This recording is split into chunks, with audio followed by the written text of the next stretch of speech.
రాయలసీమ ఎత్తిపోతల పథకం ఏదైతే అప్పట్లో జగన్ టైంలో ప్రారంభించి అంటే శ్రీశైలం దగ్గర 800 అడుగుల దగ్గరే నీళ్లు తీసేసుకోవడానికి కేసీఆర్ ప్రయత్నిస్తుంటే 750 ఆ రేంజ్లో తీయడానికి జగన్ చేసినటువంటి ప్రయత్నం. దాంట్లో భాగంగా రాయలసీమ ఎత్తిపోతల పథకం ప్రారంభించడం, దాని మీద ఎన్జీటీకి వెళ్తే ఆపమంటే ఆపకుండా జగన్ కన్స్ట్రక్షన్ చేసుకుంటూ వెళ్ళడం, దాని మీద కోర్టు ధిక్కరణ కేసు వేస్తే ఎన్జీటీ ధిక్కరణ కేసు వేస్తే చివరికి చీఫ్ సెక్రటరీ అరెస్ట్ చేయమన్నటువంటి వారెంట్లు కూడా జారీ అయిన సందర్భం. అప్పుడు ఉన్నటువంటి పత్రికలు టీవీలు కూడా ఈనాడు జ్యోతి రాసిని ఇట్లా తప్పు చేస్తున్నారు వీళ్ళని, బట్ మేము రాష్ట్ర ప్రయోజనాలకు అన్నటువంటి స్టేట్మెంట్లు ఏమి ఇవ్వకుండా చేసుకుంటూ వెళ్ళిపోయారు. అయితే ఆ రాయలసీమ ఎత్తిపోతల పథకం చివరిలో ఆగింది. ఏది మొన్న వచ్చిన తర్వాత ఈ ప్రభుత్వం వచ్చిన తర్వాత అది ఆపడానికి కారణమైనటువంటిది నేనే అన్నటువంటి పాయింట్ని ఇక్కడ చెప్పుకొచ్చారు రేవంత్ రెడ్డి. దాంతో డిఫెన్స్లో పడ్డటువంటి పరిస్థితి తెలుగుదేశం. అయితే అసలు ఆ పథకం వల్ల ఎలాంటి ప్రయోజనము లేదు అంటూ తెలుగుదేశం వాదిస్తోంది. అదిగో అది వీళ్ళిద్దరు ఒప్పందంలో చీకటి ఒప్పందంలో భాగమని వైసీపీ అంటోంది. అది తెలియజేయడం కోసం మంత్రులు, మాజీ మంత్రులు, అట్లాగే రాయలసీమ నేతలందరూ కలిసి వాళ్ళ రాయలసీమ ఎత్తిపోతల పథకం దగ్గరికి వెళ్ళి అక్కడ పనులు ఆగిపోయినటువంటి విధానాన్ని చెబుతూ అక్కడే వేదిక పెట్టుకుని అక్కడే స్టేజీ మీద ప్రభుత్వం మీద తీవ్ర స్థాయిలో విరుచుకుపడ్డారు. అక్కడ నుంచి లిఫ్ట్ చేసి చూడాలి అది ఎక్కడేస్తారు పోతురెడ్డి పడి కిందేస్తారు. అప్పుడు ఒక 2 కిలోమీటర్లు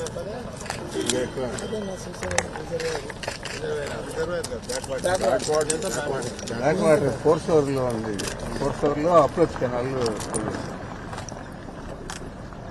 దూరంగా approach canal part of approach ఇది కూడా అప్రోచ్ వాటర్ పోయినట్లే కదా. ఇదేంటి తీసేస్తే తీసేసి అక్కడ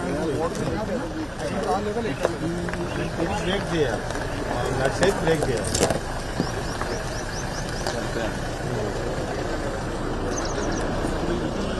800 లెవెల్ సార్, 800 లెవెల్ ఇది.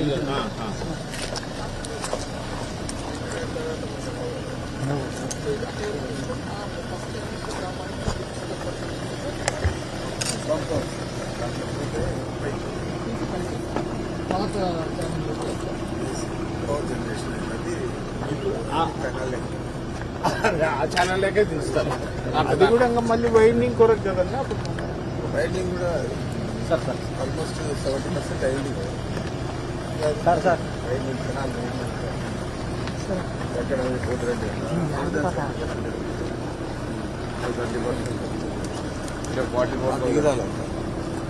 44,000 లేకపోతే 80 వైండింగ్ అయింది.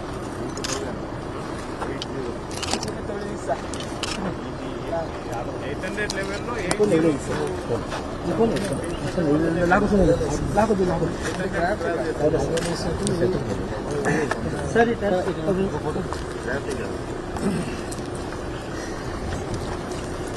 గ్రావిటీ అంటే మళ్ళీ మనకి ప్రాబ్లం.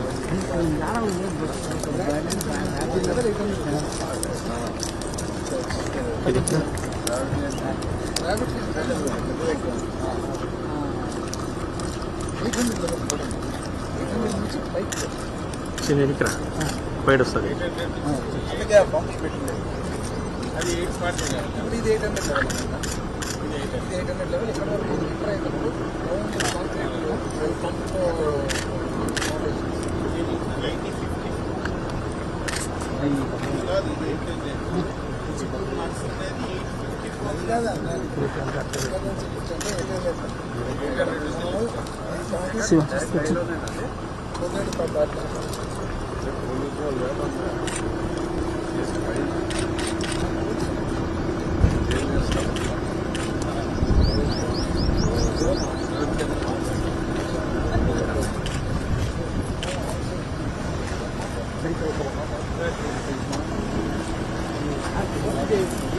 నేను పక్కన వేస్తారా డౌన్ స్ట్రీమ్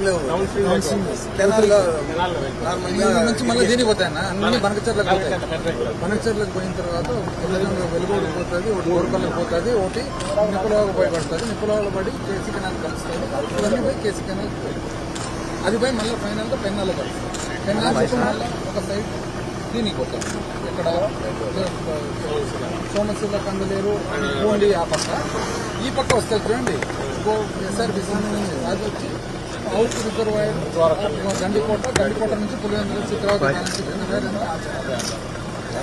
ఈ మధ్యలో వచ్చేది అక్కడ నుంచి మళ్ళీ సెంటర్ జిఎన్ఎస్ స్టార్ట్ అవుతుంది. జిఎన్ఎస్ 3 ఉన్నాయి. ఒకటి case escape channel escape channel దీంట్లో పడుతుంది అన్నమాట, నిపులాలు పోయి పడుతుంది. కేసు నిపులాలు పొడి పట్టుకో పొడి చేసుకో. ఈ వైర్ ఊరికే అడ్డం పడుతుంది.